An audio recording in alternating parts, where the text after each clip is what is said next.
Welcome back to the Guitar Bucket List. My name is Jim Fusco, and we have a very special episode for you today because this is my Gibson 1963 Les Paul Custom reissue.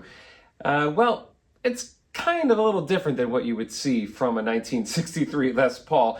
And for those who don't know, this is clearly the SG body shape, as we've come to know and love over the years. But in '63, it was still called the Les Paul.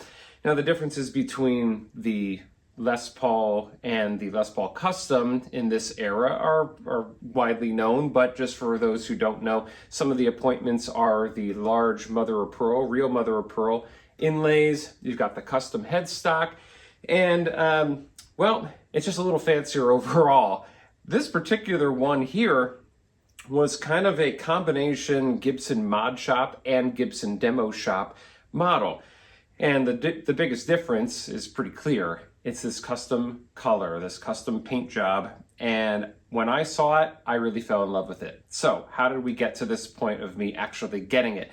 So I went to Nashville for a business trip, and I went down a day early so that I could go on a Sunday, I could go to all the guitar stores that I could find. And I went to all of them. I walked around that entire city, Ubered everywhere that I could to try to get to as many as I possibly could that day and on the last day when I was going home. And throughout seeing all of those guitars, I mean, just to see the sheer volume of guitars that they had and all the classic models and things that you just don't see every day, vintage things from Carter's and Groom guitars. It's so many cool things that I saw when I was down there in Rumble Seat. You're obviously going to get the itch to buy something.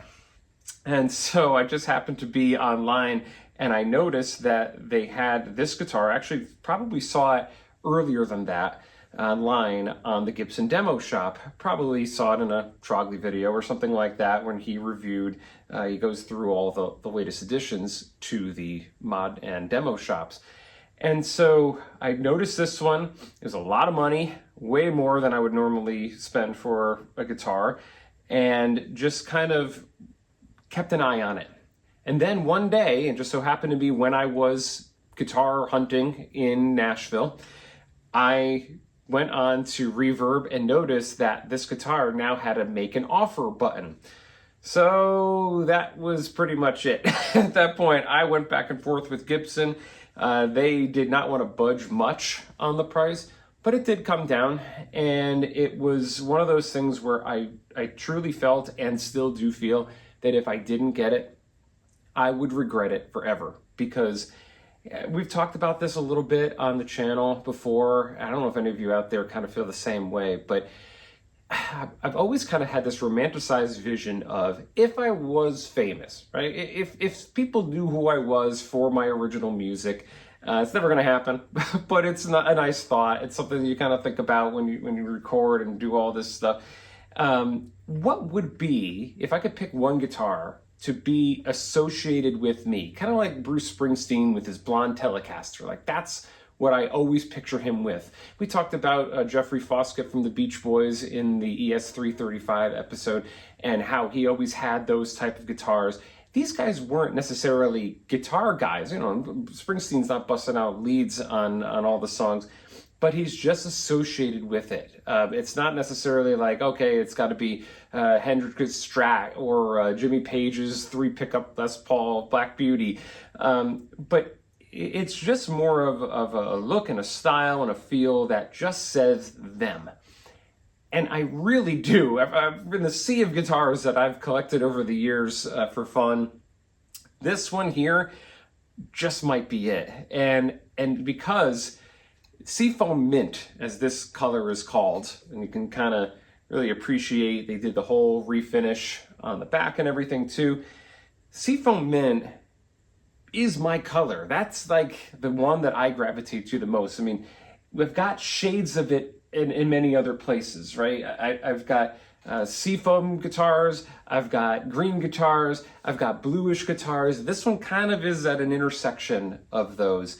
And it's a satin finish, feels unbelievable. It's a really nice satin finish. And I see now that some of it's getting a little glossy from playing it so often, because I do pick this one up a lot. It's just got a great weight to it. It feels really good to play. I just love the 3 pickups here. The pickups are custom bucker pickups and sound wonderful in all of the positions. It is very trebly. Custom buckers, I don't know if it's because they're not wax potted or whatever the deal is, but there is so much high end on these pickups that you have to roll the tone back. Otherwise, it's just piercing to the ear, at least to me. And then just the gold hardware, it's got the true ABR1 bridge, as others online always like to talk about, with a post drilled directly into the body, for what that's worth.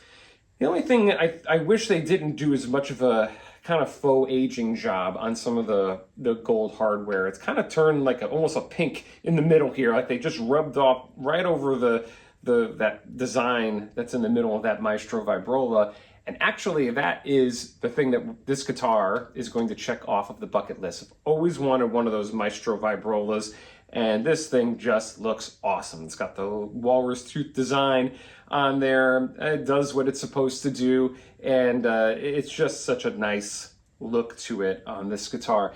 This guitar has a lot of other things that are on the bucket list, but we've already gone through and checked those off, like the orange interior case that this one came with, really complements it well. The SG body style, and the 3 pickup guitar. We've had these in some other videos that we've done, but the new one that it checks off is the Maestro Vibrola. This one here, like I said, is considered to be a mod shop version. It's the custom color. To my knowledge, there are only 2 other Seafoam mint guitars out there. One of them is a Les Paul Standard, and it does not look like this. It's kind of a washed out color, nice in its own way, but it does not have this look to it. It doesn't have that seafoamy type of look that I like to it. And the other one is a Les Paul Custom, which we will get to another day. So this one here, it plays so wonderfully. It's got the ebony fretboard on it.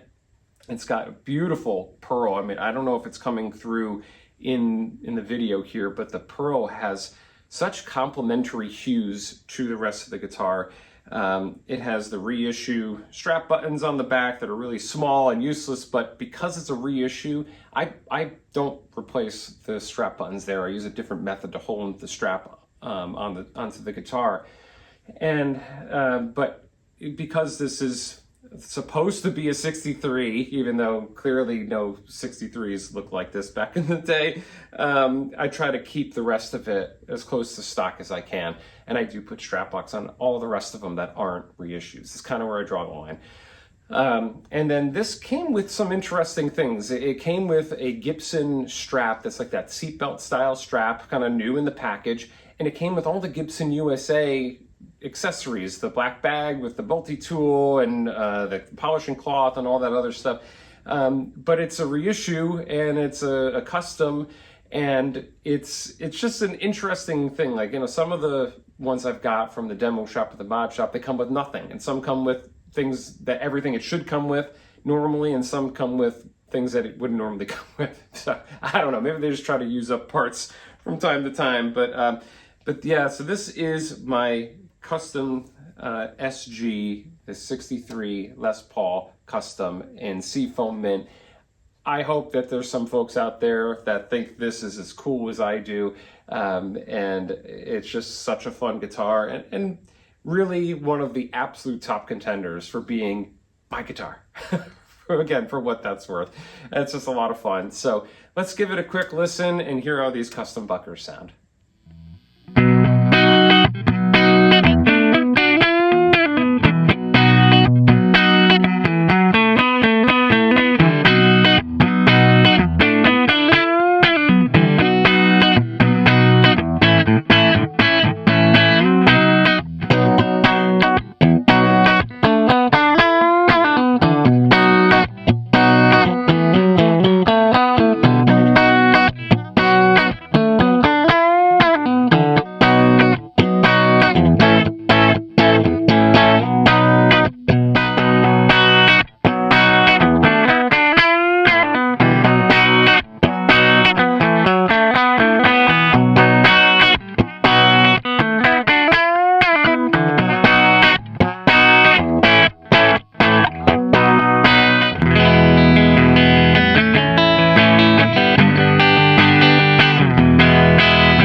The